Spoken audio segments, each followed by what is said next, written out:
Sometimes I'm sure we've all found ourselves going to like pet food stores and just seeing something on the shelf that's like, oh, organic farm raised chicken. It's going to be so much better for your cat. You're thinking like, okay, well, it's like $50. It's more than I'm used to paying, but I'm gonna try this out because I want the best for my cat.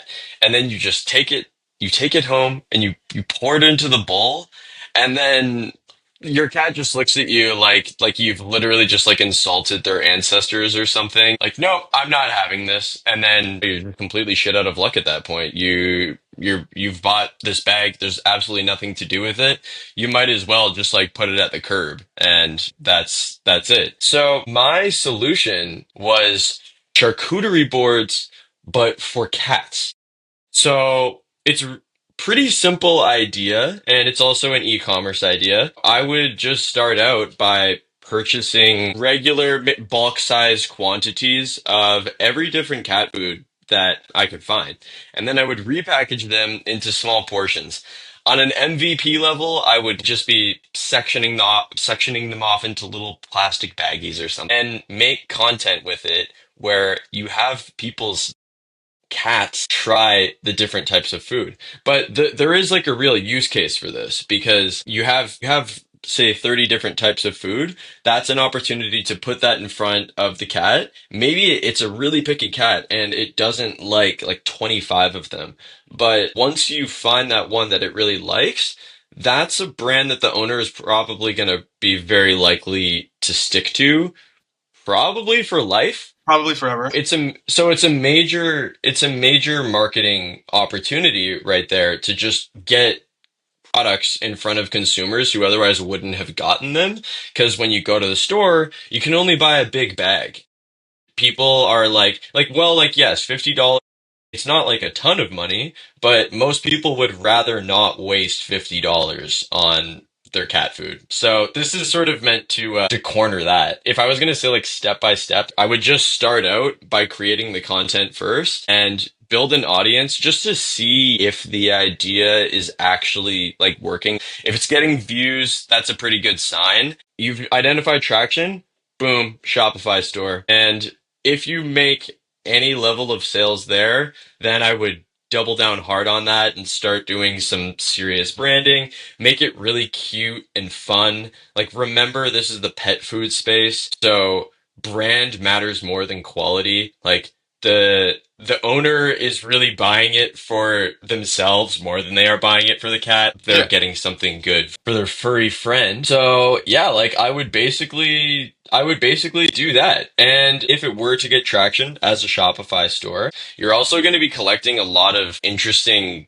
data. And that's why I think the end game of this would really be a data insights business for the pet food industry, just to see like what makes consumers tick in this corner. And that's a situation where you've now gone from maybe selling charcuterie boxes of cat food to, for maybe like $30 or $50.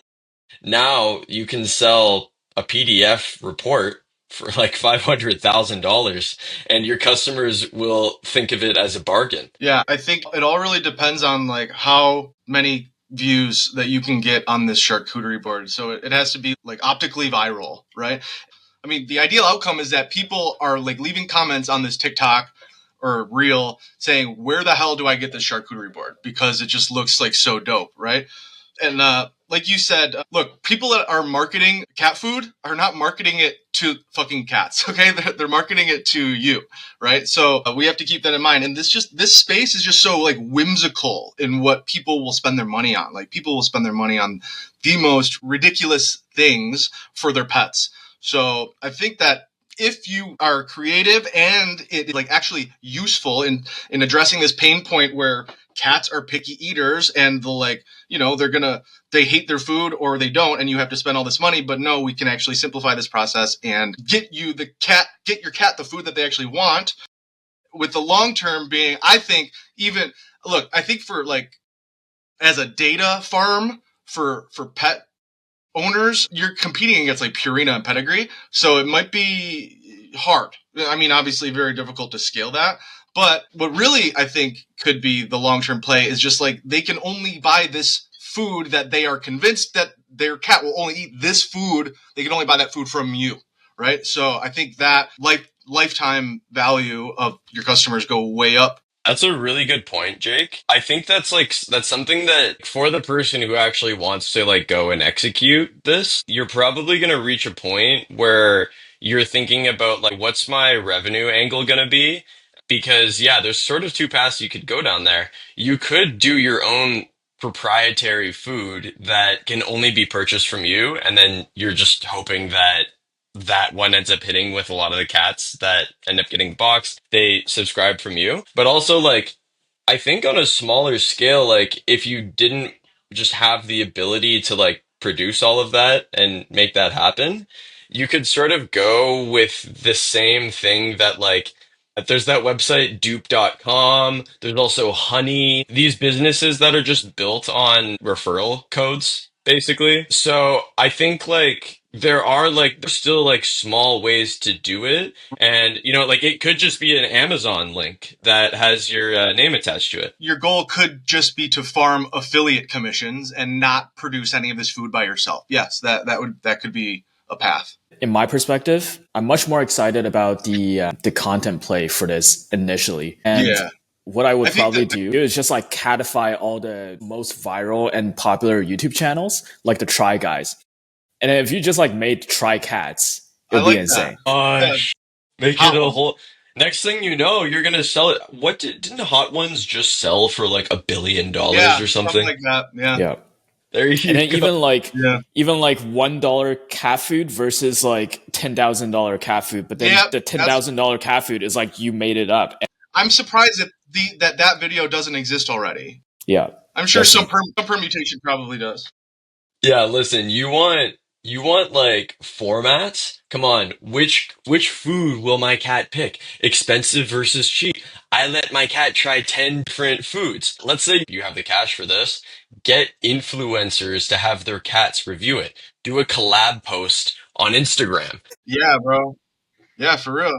It's not that hard to put together either. This is like a luxury cat food products kind of business. You can integrate laterally and then just start making cat caviar, like cat safe caviar, or whatever rich people enjoy in their pastime. Maybe like a cat Gucci bag. Cats are people now. I got an email recently from some like email list from I think it was like a lawyer or something, and they said that I don't know how I ended up on this, but they said that they specialize in pet law. So for people who are like a boyfriend and girlfriend breaking up, like they're not married or anything, but they still have like a pet together, there's a lawyer who like specializes in just the arbitration of that. And people literally pay them. If that's a business here in Toronto that apparently exists. So yeah, the world of cats, yeah, it's a lot of fun. And I think obviously somebody should just like go do this if it's not going to be one of us.